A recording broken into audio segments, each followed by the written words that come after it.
आज हम जब शिवरात्रि मनाते हैं तो परमात्मा का आह्वान करते हैं, लेकिन यहां हम भारतवासियों को एक बात जरूर समझनी है।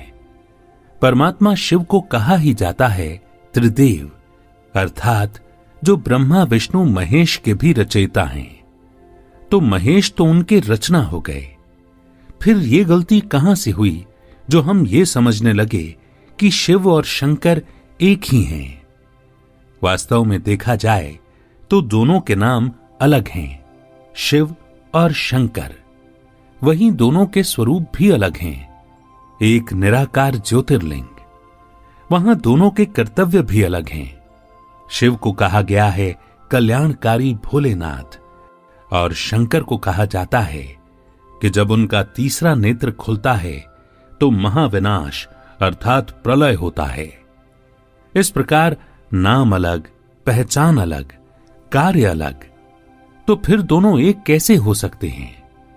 जब भी हम मंत्र का उच्चारण करते हैं, ओम नमः शिवाय कहते हैं, ओम नमः शंकराय तो कभी नहीं कहा।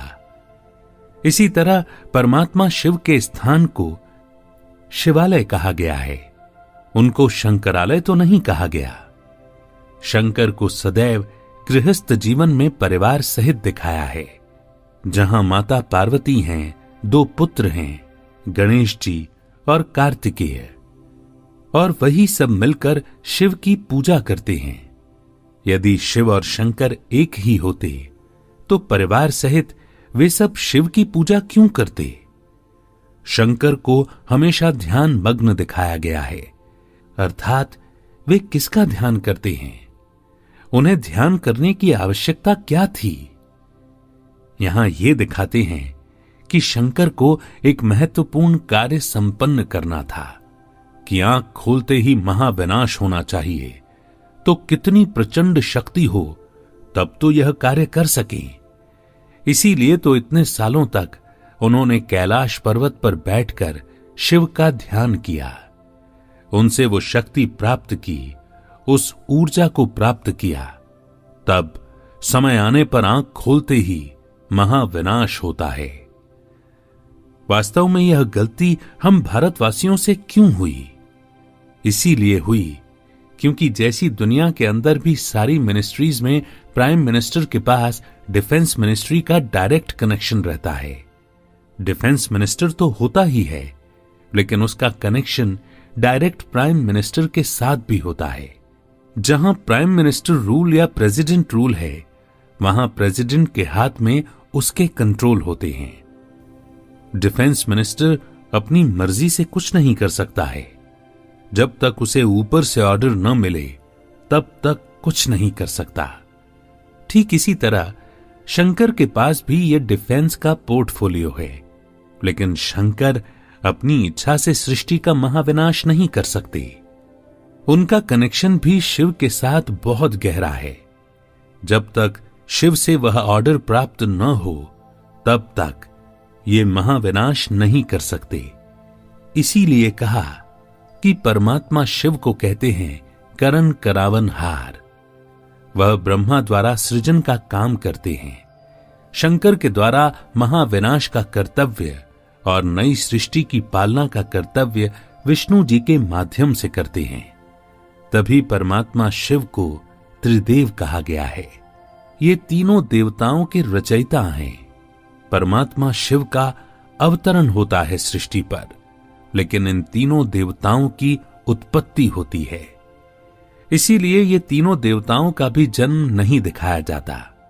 ब्रह्मा कहां से आए तो कहा विष्णु जी के नाभि कमल से। विष्णु जी कहां से आए तो कहा ब्रह्मा जी के नाभि कमल से। अब एक दूसरे के नाभि कमल से कैसे निकलेंगे और कौन पहले आया? और शंकर का तो कुछ है ही नहीं कि कैसे वह इस संसार में प्रकट हुए। लेकिन भारत के शास्त्रों के अंदर यह दर्शाया गया है कि इन तीनों देवताओं की उत्पत्ति प्रकाश से हुई। यह ओम से ही उनकी उत्पत्ति हुई है। इसीलिए यह तीनों देवताओं की उत्पत्ति है, अवतरण नहीं। यह तीनों देवताओं की उत्पत्ति और परमात्मा शिव का अवतरण। अवतरण और उत्पत्ति में बहुत बड़ा अंतर है। तो शंकर शिव की उत्पत्ति हैं। इसीलिए तीनों देवताओं का महत्व हर धर्म में है। इस्लाम धर्म में ब्रह्मा को कहा गया जिब्राइल, जो सबक देने वाला अर्थात ज्ञान देने वाला है।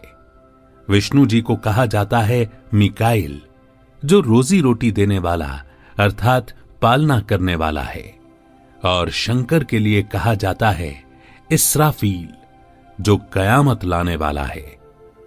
इसी को ही क्रिश्चियन धर्म में होली स्पिरिट्स कहा जाता है।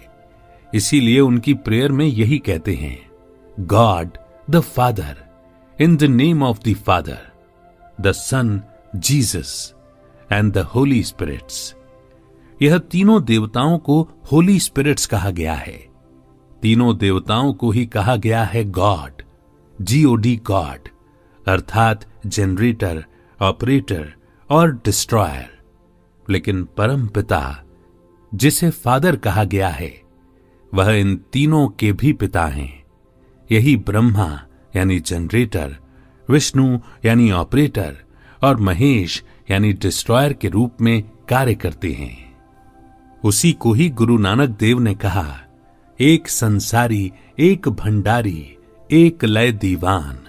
भावार्थ यही है कि ब्रह्मा को संसारी दिखाया, विष्णु को भंडारी और शंकर को दीवान के रूप में वर्णित किया गया है। चीन में भी इन तीनों देवताओं का वर्णन मिलता है। वहां की भाषा में इसे पूछो लू फाशो कहा जाता है, अर्थात जो लू है वह बच्चों के साथ दिखाया गया है, जो संसार के अंदर अनेक बच्चों को जन्म देने वाला, सृष्टि का सृजन करने वाला है। फा का अर्थ है जिसके हाथ में सोने के भंडार हैं, जो यह संसार की पालना करते हैं। और शो के हाथ में एक डंडा दिखाया है कि जो मनुष्य जीवन के अंदर समृद्धि तो लाता है, लेकिन जो परमात्मा के मत पर नहीं चलता तो उनका हिसाब भी लेता है। हर धर्म में इन तीनों देवताओं का उल्लेख और गुणगान मिलता है। तो इसी तरह शिव और शंकर को एक नहीं कहेंगे। शास्त्रों के अंदर एक बहुत सुंदर कथा आती है, अमरनाथ की कथा, जिनमें दिखाया है कि शंकर ने अमरनाथ पर पार्वती जी को अमर कथा सुनाई थी। अगर शंकर ने पार्वती जी को अमर कथा सुनाई जिसके साक्षी वो 2 कबूतर दिखाते हैं, तो इसका मतलब तो यही हुआ कि वह कौन से अमरनाथ की कथा सुनाई। या तो यही कहते कि शंकर ने अपनी कथा पार्वती जी को सुनाई। नहीं, अमरनाथ की कथा, परमात्मा की कथा सुनाई, तभी तो वो 2 कबूतर आज भी वहां दिखाए जाते हैं। भारत के जितने भी शिव मंदिर हैं, वे सभी परमात्मा शिव की विशेषताओं को दर्शाते हैं। अमरनाथ, भोलेनाथ, सोमनाथ, विश्वनाथ, महाकालेश्वर, ओमकारेश्वर, रामेश्वर, गोपेश्वर, विश्वेश्वर, पशुपतिनाथ, इन सभी नामों के अंत में नाथ या ईश्वर शब्द आता है, जो ये बताता है कि ये मंदिर परमात्मा शिव को समर्पित हैं। इसीलिए इस बार की महाशिवरात्रि जब हम मनाएं, तो परमात्मा शिव के प्रति ही हमारी भावनाओं को अर्पित करें और शिव शंकर के भेद को समझते हुए परमात्मा शिव से वरदानों को जीवन के अंदर अनुभव करें। ओम शांति।